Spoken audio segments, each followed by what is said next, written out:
It's a degenerate monster of unbridled wanton violence, stinking with the malodorous effluence of low tide. Better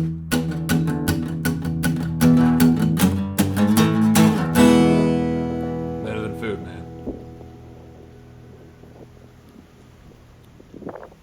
Good afternoon, everyone. Welcome to Better Than Food Book Reviews. I'm your host, Clifford Lee Sargent. Great to see you as always. Hope you're doing well. Get that coffee. All right. Beautiful day here in Florida.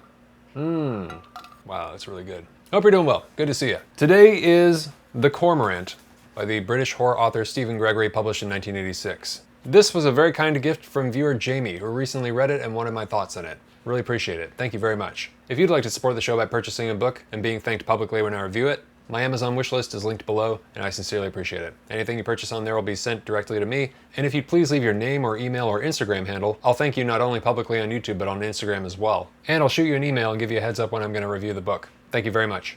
Okay, so I have indeed heard about this book. It came across my radar from my friend and longtime patron Eric, a bookseller hailing from northern Germany who has a pretty substantial knowledge of obscure horror literature. The Cormorant is a short but powerful horror novel. I suppose we could call it a novella. I think it only clocks in at just over 120 pages, by the Welsh horror author Stephen Gregory, who sadly passed away earlier this year. Rest in peace. It is one of the strangest and most remarkably atmospheric and completely depraved horror novels I have ever come across. I think it's considered a cult classic and remains so for obvious reasons. It's genuinely fucked and pulls no punches at all, so be warned. Stephen Gregory was the author of several horror novels, and with this one actually caught the attention of the director William Friedkin, who directed The Exorcist. Can I even speak today? The Exorcist. The Exorcist. He loved this one so much that he actually offered Gregory a job over at Paramount Studios writing scripts, unfortunately to no avail, as I believe his project got stuck in what Friedkin referred to as development hell, which unfortunately is where the vast majorities of scripts are damned to. Of the percentage of scripts written, it's like shockingly few that are actually produced and made. It's like 3% or something, 2 or 3%. It's really, really abysmal.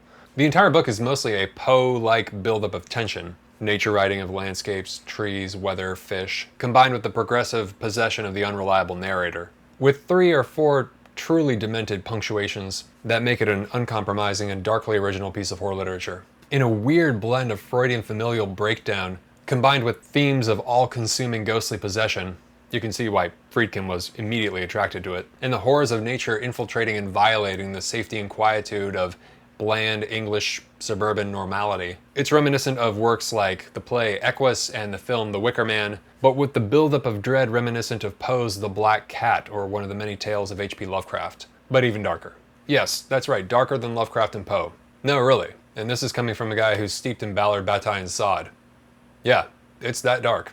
As you could guess, it centers around a cormorant bird. I frequently see them here on walks with my wife in St. Pete, Florida. I distinctly remember the first time I saw one. I actually filmed it, check this out, I chased it. They are very impressive birds, very impressive animals, very fast swimmers. They dive underwater and then like re-emerge yards away, swimming gracefully like an obscene dolphin.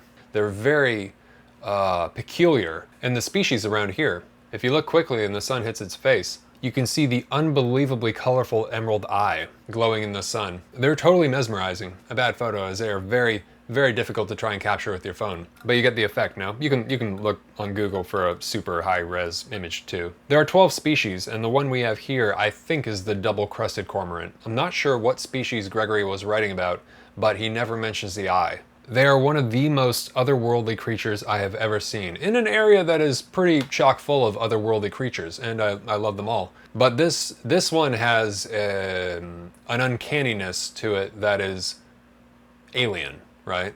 Instantly eerie. Way too perfect as a construction, right? A very singular animal. You get the feeling that it's probably much, much smarter than you, and you wouldn't want to be alone with it. Like if birds were people, you'd never trust a cormorant. It's no surprise that Gregory was able to conjure a novel around it. So this is the story of an English schoolteacher who moves his family, consisting of his wife and his very young son Harry, to a cottage in Wales, in the rural region of Snowdonia. And there he's working on writing a textbook, as the ones he has to work with in class are subpar. The cottage came into their possession in a stroke of good fortune that resulted from the death of a relative of the narrator's, a man whom the narrator, who is never named, barely knew, and only saw at the occasional family gatherings. Funerals, mostly, and fittingly. Uncle Ian. Uncle Ian was a slightly eccentric lifelong bachelor. Also schoolteacher, but not cut out for the job. Did not care for his students. It was a job, right? Worked his job, but treasured his time on his boat, exploring the local rivers near the coastline, enjoying his pints and cigars. Hermetic, maybe a little bit of a misanthrope, but he seemed to have recognized a kinship with the narrator, his nephew, whom he saw briefly at funerals. So one day on the river, while he's in his boat, Ian comes across a bird on the verge of drowning, covered in oil and choking on it as it tried to clean its wings, and it's floating on the river, but it's about to drown. He rescued the bird and began feeding it, eventually transforming it into kind of a strange pet and compatriot. He befriends it, right? It's like a crusty, stinky first mate. Very nautical book. When he had a heart attack on the boat, the Cormorant returned the favor by partially eating his face, like cats do. Strong as it was, it had become dependent on him for food. In a short time, through the spring and into the summer, he had seen that the bird would never learn to support itself. It had grown into an impressively ugly bird, a gangster of a creature, with its mantling black wings, the cocksure stance, the menacing angles of that horn-brown bill, and its rubbery webbed feet. It oozed the stink of fish, the smell of the river. It breathed the tang of the tides. But it had learned to feed from the hand of the man. So the nephew, the narrator, inherits the cottage along with some money Ian left for his young son, with only one condition. Can you guess what it is? They have to take care of Archie, which is the name the narrator gives to the Cormorant.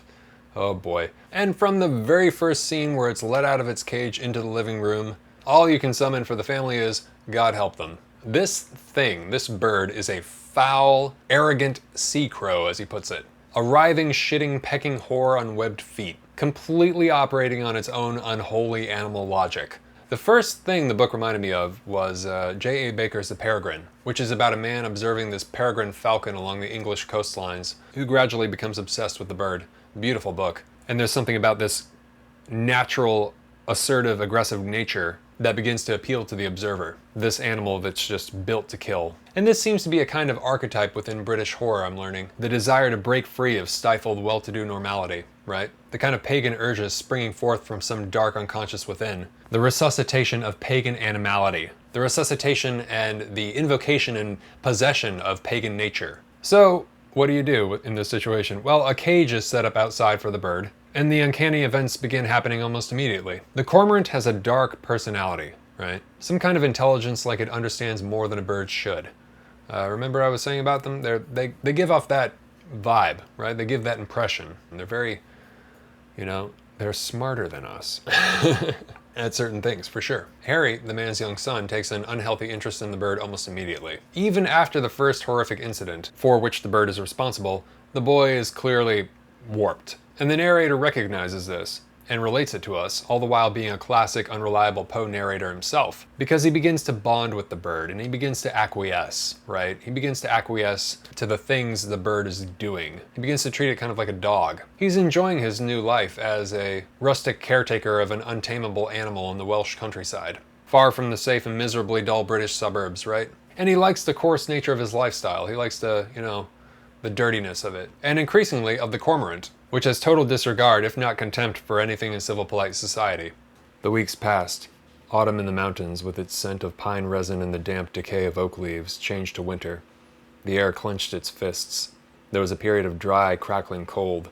Morning was a silent world of frost, when each clump of bracken was as brittle as glass, as sharp as a razor. In the afternoon, the sky turned darker quickly, discoloring like an old bruise. The Cormorant waited in the corners of its cage, waited as though its bones would crack under the strain of the creaking frost. It's very black metal, no? So the natural world of the environment the narrator inhabits is very much a character in the book, a very prominent element of the narrative. It makes it real. It sets it somewhere very specific. Archie, as it turns out, is a boon fishing companion, and like a hunting dog, fetches and retrieves fish, while eagerly devouring eels in return for his labors. A perfect fisherman, which, as Gregory mentions in the novel, is actually the origin of their name in Latin. It means perfect fisherman. This is when he's showing the horrific bird in its cage to his neighbor across the street, drunkenly. Can be a bit temperamental, I continued. A bit moody, you know what I mean? Not a goose, not a crow, not a gull. A cormorant. Something of a sea crow. In fact, the name's derived from the Latin corvus marinus, which means exactly that. Great fisherman with a disgraceful appetite. It'll eat almost anything. What's very curious to note is that in the most twisted scenes in the novel, the cormorant is not directly present. It's only the effect that Archie has on people and animals that inspire the horror. It's the possession, the sickness of the cormorant infecting everything. The bird manipulates. It manipulates people, it manipulates other birds. And it seems imbued with the essence of the deceased Uncle Ian, as though in a way he's living beyond the grave through the bird, as if by eating him, eating his face, it assimilated and fused with his misanthropic essence, right? And the malignant Uncle Ian lives on through the bird. Thus the story becomes a tale of a man and boy's possession by pagan nature, by the chthonic Dionysian mother of night, if we want to use some terms from Polia, raging, untethered against civilized Apollonian society, against manners and stability and decency and everything good, right? Everything that promotes life. This is all miasmic swamp decay, infiltrating, disease, pestilence, death. It's a degenerate monster of unbridled wanton violence, stinking with the malodorous effluence of low tide. It is not a pet, and it is a great reminder never to take wild animals as pets. Don't do it. It will bite you in the ass, maybe somewhere worse. So the most notorious scene of the entire book takes place in the bathtub, and is a kind of diabolical moment of Freudian possession. And it's probably one of the most demented things I've ever read in horror literature. It's really something to say the least, and I don't think I can discuss it on YouTube. Let's just say the son takes things into his own hands.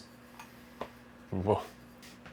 Even for me, man, I mean, it's like, look, it's just like, he'll just lull you into a state of complacency, and all of a sudden he just comes out of nowhere, and you're like, whoa, okay, we've gone there and beyond, wow. But suffice to say, does the book pack a punch? Yeah.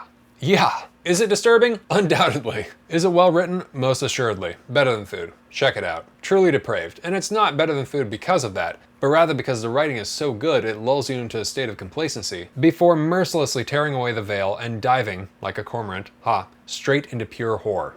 And the writing is really beautiful. I mean, the nature writing is really beautiful. Yeah, the whole atmospheric buildup is excellent. The whole description of Wales and the countryside out there and the nautical environments, it's really tactile, very physical. You can smell everything, right? You can smell the marsh and the low tide, and you can hear the gulls and everything. It's a very beautiful book in a way, in a way, and then the rest of it, you get it.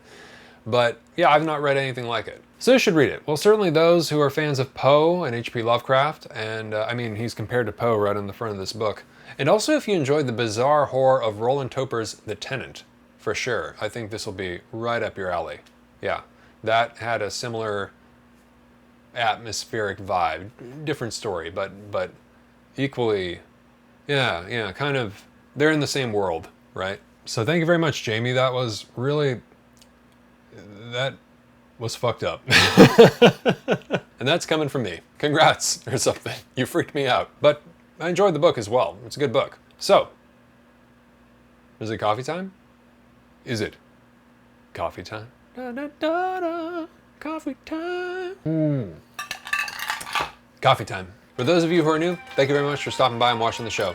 I take all the names of the patrons on Patreon who are financially supporting the show, I place their names in this mason jar, and for every review, I pull out a name. And whoever's name I pull out, I send a hard copy of the book I'm reviewing, plus a bag of coffee, roasted by yours truly. And the coffee is delicious, currently from Nicaragua. If you would like to get in on that and help support the show, you can click on the link below, or go to patreon.com/books-better-than-food, and the tiers start at $5 per video. And please make sure to set a monthly limit if you're on a budget. Cool. Thanks a bunch. You'll also get access to all this cool stuff, including the Sexual Personae series, which is a collection of patron-only reviews of every chapter of Camille Paglia's Sexual Personae, with patron-only live streams to accompany. If you're interested in reading this book, I think that's going to be a very valuable resource to you. So come along and join us, it's been a lot of fun. And international shipping is included. Okay, thank you very much to all my patrons, and best of luck. All right, here we go. Yosef. Thank you very much, Yosef. Really appreciate it. You're going to receive The Cormorant by Stephen Gregory, plus a bag of coffee, roasted by yours truly, and hope you love both. Cheers. Please subscribe if you have not already, and hit the thumbs up if you enjoyed this, and always remember, die reading. All right, take care of yourselves. Thanks for watching. Have a great night. Talk to you soon. Ciao.